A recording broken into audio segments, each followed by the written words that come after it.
Hi అండి. విజయవాడలో ఒక బర్త్డే ఫంక్షన్కి అటెండ్ అయ్యామండి. మా హస్బెండ్ వాళ్ళ ఫ్రెండ్ వాళ్ళ బాబుది, చిన్న బాబుది ఫస్ట్ బర్త్డే ఫంక్షన్ జరిగింది. ఆ ఫంక్షన్కి అటెండ్ అయ్యి ఫంక్షన్ అయితే చాలా బాగా జరిగిందండి.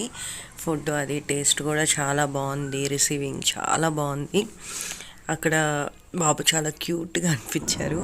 అది అయిపోయిన వెంటనే మేము విజయవాడలో ఏ కన్వెన్షన్ హాల్ పక్కన ఎగ్జిబిషన్ జరుగుతుందని తెలిసి సో అక్కడికి కూడా ఒకసారి వెళ్దాము అని వెళ్ళామండి.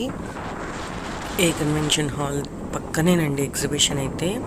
ఇప్పుడు సమ్మర్ సీజన్ కదా, పిల్లలందరూ ఇంట్లో ఇసుకిస్తూ ఉంటారు కదా, ఏదన్నా గేమ్స్ అవుట్డోర్ తీసుకువెళ్ళమని ఈ చిన్న ఎగ్జిబిషన్కి తీసుకురావచ్చండి పిల్లల్ని ఆడిస్తానికి. గేమ్స్ అవి చాలా బాగున్నాయి అనిపించింది నాకు. మేము వెళ్ళి చూసాము.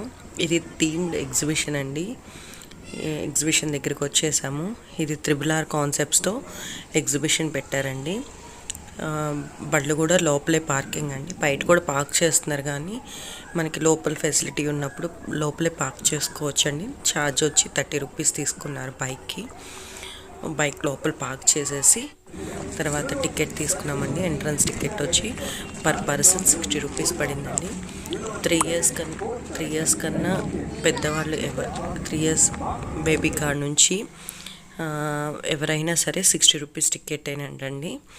సో 2 టికెట్స్ తీసుకొని ఇప్పుడు మేము ఎంటర్ అవుతున్నాము RRR థీమ్ కాన్సెప్ట్ ఉన్న ఎగ్జిబిషన్లోకి. ఎగ్జిబిషన్ అయితే చాలా బాగుంది. అంటే చాలా సింపుల్గా, ఎక్కువ షాపింగ్ అయితే లేదండి. జస్ట్ విజిట్ చేసినందుకు ఆ గేమ్స్, ఫుడ్ అవి ఉన్నాయి. మేమైతే ఫుడ్ తినలేదు, ఫంక్షన్లోనే తినొచ్చాం కాబట్టి. సో ఈ ఎగ్జిబిషన్ చూడండి.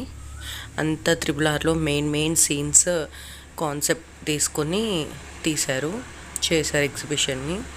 మాకైతే చాలా బాగుంది. ఇది ఎంట్రన్స్ అండి. ఎంటర్ అయిన తర్వాత లోపల ఫస్ట్ ఈ థీమ్డ్ కాన్సెప్ట్ ఉంటుంది కదా, ఇది చూస్తాము మనం. మళ్ళీ మూవీ చూసినంత ఫీలింగ్ కలిగింది.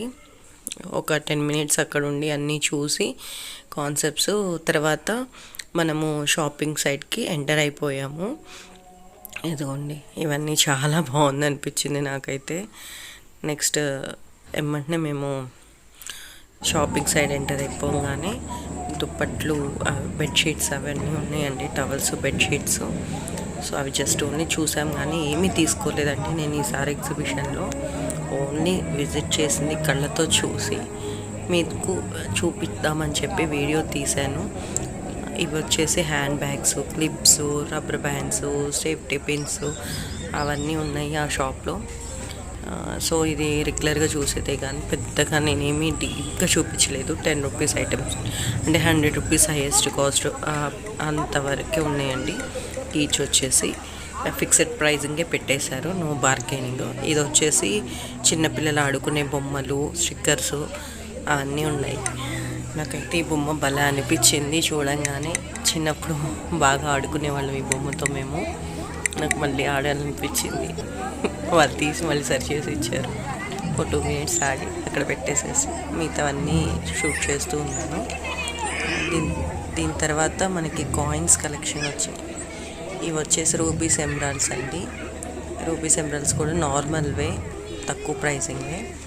ఇవి మనకి సోంపు అవన్నీ ఉంటాయి కదా, అవి ప్యాకెట్స్ ద్వారా అమ్ముతారు. నాకు డ్రెస్సెస్ అయితే టూ గుడ్ క్వాలిటీ అని అనిపించలేదు కాబట్టి నేను వీడియో పెద్దగా షూట్ చేయలేదండి. అవి స్లిప్పర్స్ అయితే బాగున్నాయి, రీజనబుల్గా అనిపించినాయి. అసలు క్లోతింగ్ షాప్లో అయితే అసలు ఖాళీ కూడా లేదండి వెళ్ళటానికి. సో ఈలోపు ఇవన్నీ తీద్దామని చెప్పి ఇటు ఫ్రంట్కి మూవ్ అయిపోయాం మేము. ఇవి కాయిన్స్ అండి. మన ఇండియన్స్ 18th సెంచరీ నుంచి వాడిన కాయిన్స్, నాణ్యాలు అంటారు కదా, అవన్నీ కలెక్ట్ చేసినవండి ఇవి. Notes and coins. నాకైతే బాగా గుర్తు 10 పైసా, 5 పైసా కూడా నేను చూశాను, కానీ అప్పటికి వాడుకలో లేవు. ఓన్లీ 25 పైసా మాత్రమే వాడుకలో ఉండేది. 25 పైసా, 50 పైసా కూడా వాడుకలో ఉండేది మంది. ఇప్పుడు 1 రూపీకి వచ్చిందంటే మన ఇండియన్ రూపీ వాల్యూ ఇప్పుడు 1 రూపీతో స్టార్ట్ అయిందండి. ఒకప్పుడైతే 50 పైసా, 25 పైసాస్ కూడా వాడుకలో ఉండేవి మేము చిన్నప్పుడు రోజుల్లో. ఇవన్నీ గేమ్స్. ఫుడ్ ఐటమ్స్ అండి. మేమైతే ఇక్కడ ఏమీ టేస్ట్ చేయలేదు, సో ఎలా ఉంటుందో టేస్ట్ అయితే నాకు తెలియదు. చిన్నపిల్లలకి గేమ్స్ అయితే చాలానే ఉన్నాయి ఆప్షన్స్. ప్లీజ్ సబ్స్క్రైబ్ టు వదినే ట్రెడిషనల్ వ్లాగ్స్ అండి. సబ్స్క్రైబ్ చేయండి, లైక్ చేయండి, షేర్ చేయండి. మీకు నచ్చితే కామెంట్స్ కూడా ఇవ్వండి. Thank you.